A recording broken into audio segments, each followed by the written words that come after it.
अब इधर ध्यान दीजिए सभी लोग, क्या है कुछ महत्वपूर्ण बिंदु, दो बिंदु हैं यहाँ पे, देखिए सभी लोग।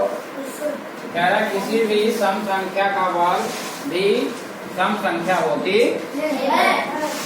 ठीक, अगर किसी भी सम संख्या का वर्ग करा जाए तो उसका वर्ग भी क्या निकल के आएगा, सम संख्या आएगा, समझ गया ना।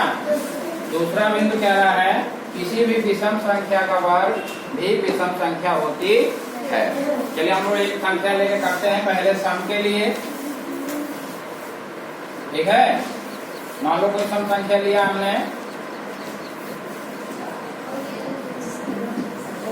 14 ले लिया, कितना 14। अब इसका वर्ग करते हैं 14 का वर्ग 14 गुणे 14, ठीक है। 14 को गुणा कर लीजिए 2 बार, 4 की गुणा 4 से कितना आएगा 16, और 4 एक कम 4 और 1 5, 1 की गुणा करें तो 4 और 1 की गुणा 1 से ये हो जाएगा 6, और ये हो जाएगा 9, और ये हो जाएगा आपका 1। तो आप यहाँ देख रहे हैं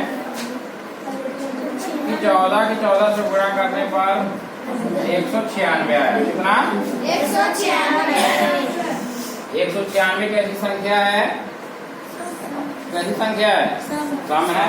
क्योंकि सम और विषम देखने के लिए सबसे पहले हम इसको जो भी संख्या है उसका लास्ट वाला डिजिट देखते हैं, यानी लास्ट वाला अंक देखते हैं।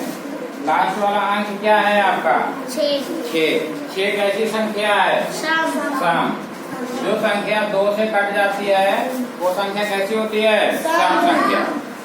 इसके अलावा जो संख्या नहीं कटती हैं वो होते हैं आपकी विषम, ठीक है ना।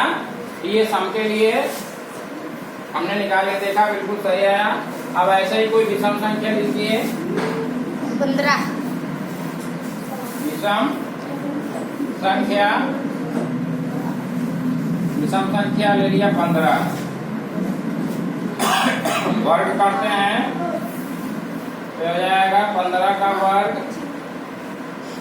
15 गुणे 15, 15 गुणे 15 करते हैं क्या आता है 225, कितना 225। तो आप देख रहे हैं कि इसका लास्ट वाला डिजिट 5 का 2 से कटता है, नहीं।